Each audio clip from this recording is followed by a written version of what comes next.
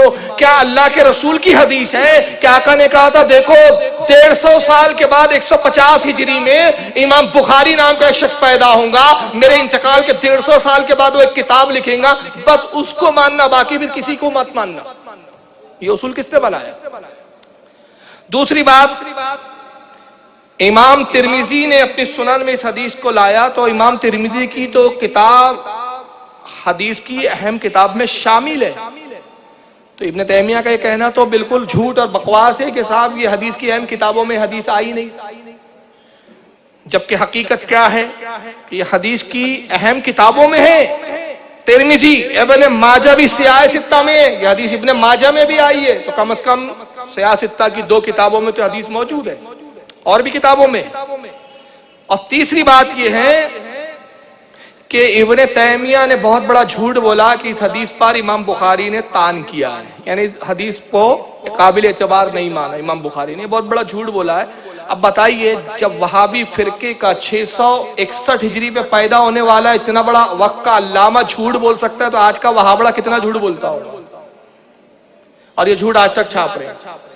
امام بخاری رحمت اللہ علیہ نے اصل میں اس حدیث پر طعن نہیں کیا, بلکہ یہ حدیث بہت زیادہ طرق, یعنی بہت ساری سندوں سے آئی ہے, کئی سندوں سے یہ حدیث آئی ہے. تو بعض سند میں 2-3 ایسے راوی آئے جن پر امام بخاری نے اعتراض کیا ہے, بعض راویوں پر اعتراض ہے, حدیث پر اعتراض نہیں ہے ان کا, جن میں سے میں 3 نام بتا رہا ہوں. اسماعیل نشید عامری, یہ ایک راوی ہے. سہیم بن حسین اسدی, عثمان بن عاصم, یہ 3 راوی ہیں جن کو امام بخاری نے اپنی کتاب تاریخ الکبیر اس پر اس میں تذکرہ کیا, اور ان 3 راویوں پر اعتراض کیا ہے کہ 3 راوی صحت کے درجے پر نہیں ہے, یہ ضعیف راوی ہے. لیکن دوسرے طرق سے یہ جو حدیث آئی ہے یہ معتبر راوی سے آئی ہے, تو حدیث پر امام بخاری کا اعتراض نہیں ہے. اور چوتھی بات, اس حدیث کی اب میں 4 بڑی خاص خاصیتیں بتا رہا ہوں, 4. اب چوتھی بات سنیے کیا خاص بات ہے. یہ حدیث بہت زیادہ طرق سے آئی ہے, بہت زیادہ روایت. اس حدیث کو بیان کرنے والے 30 صحابہ اکرام. کتنے صحابہ اکرام؟ 30 صحابہ اکرام. گویا یہ کہا جا سکتا ہے کہ یہ دنیا حدیث میں, ذخائر حدیث میں واحد یہ وہ حدیث ہے, من کنت مولا ہو فاحز علی مولا, جس کے بیان کرنے والے 30 صحابہ اکرام ہیں. اور اس حدیث کی دوسری خاصیت سنیں, 5ویں نمبر, آقا نے غدیر خم پر یہ حدیث بیان کی.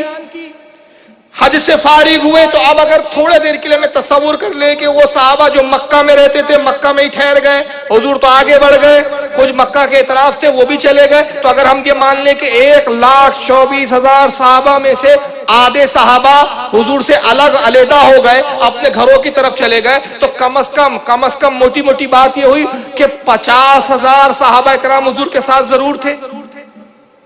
تو یہ دنیا حدیث کی واحد حدیث ہے کہ جب نبی نے بیان کیا تو اس کو سننے والے 50,000 صحابہ کرام موجود ہیں. ایسی آپ کو کوئی حدیث نہیں ملیں گی کہ آقا نے کوئی بات کی اور 50,000 کم سے کم صحابہ کی تعداد وہاں موجود ہو. یہ پہلی حدیث ہے خاص. اور اس کی ایک چھٹی خصوصیات یہ ہے کہ یہ واحد وہ حدیث ہے, اس کے علاوہ آپ کو ذخائر حدیث میں کوئی حدیث نہیں ملے گی. میں بڑے ذمہ داری سے کہہ رہا ہوں, جس کے سننے والوں میں اور بیان کرنے والوں میں رسول اللہ کی 9 ازواج محترات, 9 بیویاں بھی شامل ہیں. حضور کے ساتھ حج کے لیے آئی ہے, 9 بیویاں ایٹ اے ٹائم حضور کی موجود ہے. یہ واحد حدیث ہے جس کو سننے والی حضور کی 9 ازواج محترات موجود ہے. ایسی کوئی حدیث نہیں ملیں گی جس پہ 9 ازواج محترات ایک ہی بات پر متفق ہوئی ہو. اور 7ویں اور آخری بات میں بتا رہا ہوں, بڑی خوب پیاری بات, اس سے زیادہ پیاری بات اس حدیث کے بارے میں مجھے کوئی نہیں ملی. اور محدثین اور علماء اگر اس پہ غور کرے تو اور نکات ہو سکتے ہیں, لیکن یہ 7ویں جو بات مجھے ملی تو خدا کی قسم ایسی حدیث میں نے اس سے بہترین حدیث آج تک نہیں دیکھی. ممکن ہے ہمارے علماء نے دیکھی ہو لیکن میری نظر سے تو نہیں گزری. یہ ذخائر حدیث کی واحد حدیث ہے, من کنت مولا ہو فاز علی مولا, جس کا میں مولا علی اس کا مولا. یہ واحد حدیث ہے دنیا ذخائر کی. جن 30 صحابہ نے اس کو بیان کیا اس میں 10 عشرہ مبشرہ بھی ہے. واحد حدیث ہے. 10 وہ اشرہ مبشرہ صحابی جو جنتی صحابی ہے، جن کو اللہ کے نبی نے جنت کی بشارت دی ہے۔ کون سے ہیں وہ 10 صحابی جانتے ہیں آپ؟ یہ واحد حدیث ہے جس میں اشرہ مبشرہ ہے۔ کون اشرہ مبشرہ آئی ہے اس کے تعلق سے بھی وہ حدیث ہی میں پڑھ دیتا ہوں، حدیث پڑھ دوں گا، وہ 10 کے نام بھی آ جائیں گے، اور اس میں 2 فائدے ہو جائیں گے۔ وہ 10 صحابہ کے نام پتہ چل جائیں گے جو جنتی اشرہ مبشرہ، اور حدیث کی تلاوت کا بھی شرف حاصل ہو جائے گا۔ تو حدیث ہی پڑھوں تاکہ نام بھی آتے جائیں اور حدیث کی تلاوت کا بھی شرف حاصل ہو جائے۔ اور یہی حدیث خطبات میں، جمعے کے خطبے میں بھی اکثر پڑھی جاتی ہے۔ اس کو امام ترمذی نے بھی لکھا، اس حدیث کو امام نسائی نے بھی لکھا، امام احمد ابن حنبل نے لکھا، امام ابن حبان نے اپنی صحیح میں لکھا، امام حاکم نے المستدرک میں لکھا، امام بہقی نے اپنی کتاب الاعتقاد میں لکھا۔ اور حدیث پاک کون ہے، کیا ہے؟ اس کے راوی ہے حضرت سعید بن زید رضی اللہ تعالیٰ عنہ۔ روایت یوں ہے، عن سعید بن زید رضی اللہ عنہ ان رسول اللہ صلی اللہ علیہ وسلم قال عشرۃ فی الجنہ۔ آقا، اس کا پس منظر یہ ہے کہ آقا جمعے کے دن ممبر پہ تشریف لائے۔ سرکار بڑے خوش تھے اس وقت، جمعے پہ ممبر میں تشریف لائے، اور ممبر سے آپ نے خطاب کرتے ہوئے کہا، اے لوگو، 10 لوگ جنتی ہے، دنیا میں جنت کی بشارت دے دی۔ کہا لوگو، یہ 10 وہ لوگ ہیں جو جنتی ہیں۔ اور اس کے بعد پھر حضور نے نام پکارنا شروع کیے، ابو بکر فی الجنہ، ابو بکر جنتی ہے، وعمر فی الجنہ، عمر جنتی ہے، وعثمان فی الجنہ، عثمان جنتی ہے، وعلی ابن ابی طالب فی الجنہ، علی ابن طالب جنتی ہے، وزبیر ابن عوام فی الجنہ، زبیر ابن عوام جنتی ہے، وطلحہ فی الجنہ، طلحہ جنتی ہے، عبد الرحمن ابن عوف فی الجنہ، عبد الرحمن ابن عوف جنتی ہے، ابو عبیدہ فی الجنہ، سعد ابن ابی وقاص فی الجنہ۔ ابو حضرت سعید بن زید نے 9 نام لے کر خاموش ہو گئے۔ صحابہ سے جب انہوں نے حدیث بیان کی، کہا رسول اللہ ممبر پر آئے، کہا 10 لوگ جنتی ہے، ابو بکر جنتی ہے، عمر جنتی ہے، عثمان جنتی ہے، علی جنتی ہے، زبیر جنتی ہے، طلحہ جنتی ہے، عبد الرحمن جنتی ہے، ابو عبیدہ جنتی ہے، سعد ابن ابی وقاص جنتی ہے۔ خاموش ہو گئے تو راوی نے پوچھا، یہ تو 9 ہوئے، آپ نے تو کہا حضور نے 10 کا نام لیا تھا، یہ تو 9 ہوئے نا؟ آپ خاموش ہو گئے۔ پھر راوی نے کہا حضور 10واں کون ہے؟ کہا آپ بھی نہ سمجھا، 10واں میں خود ہوں، سعید بن زید رضی اللہ تعالیٰ، وہ 10واں میں ہی تھا جس کا نام حضور نے لیا۔ یہ وہ 10 صحابہ ہے جو من کنتو مولا، اس حدیث کے بھی راوی ہیں۔ اتنی بہترین حدیث یار، اور یہ وہاں بھی کہہ رہے کہ صاحب ہمارے نزدیک یہ معتبر نہیں۔ اب جو ابن تیمیہ کا اعتراض ہے کہ حدیث کی اہم کتابوں میں حدیث نہیں آئی، میں چند کے نام لے رہا ہوں، بات ریکارڈ کرنا میرا مقصود ہے، اس لیے میں نام لے رہا ہوں، گننا آپ کا کام ہے۔ اور ابن تیمیہ کی اس عقیدے پر لعنت بھیجئے، ان وہابیوں پر لعنت کے بول بولیے کہ یہ نام کے اہل حدیث ہے۔ خدا کی قسم، حدیث کے نام پر حدیث کا گلا جنہوں نے سب سے زیادہ گھوٹا ہے، یہی اہل حدیث، اہل خبیث ہے۔ حدیث کے نام پر حدیث کا قتل کیا ہے انہوں نے۔ اس کو کتنے نے لکھا؟ کیا یہ حدیث کی اہم کتابیں نہیں ہیں؟ اس کو امام ابن ماجہ نے اپنی سنن میں لکھا، المقدمہ کے اندر، جلد نمبر 1 صفحہ 88، حدیث نمبر 116۔ امام ترمذی نے اپنی سنن میں اس کو لکھا، جلد نمبر 5 صفحہ 633، حدیث نمبر 3713۔ امام عبدالرزاق، یہ کون ہے امام عبدالرزاق؟ یہ امام عبدالرزاق امام احمد ابن حنبل کے استاد ہیں، اور امام بخاری اور امام مسلم کے دادا استاد ہے۔ اب بتائیے، دادا استاد امام بخاری کے لکھ رہے، ابن تیمیہ کہہ رہے کسی محدث نے لکھا ہی نہیں، اہم محدث نے۔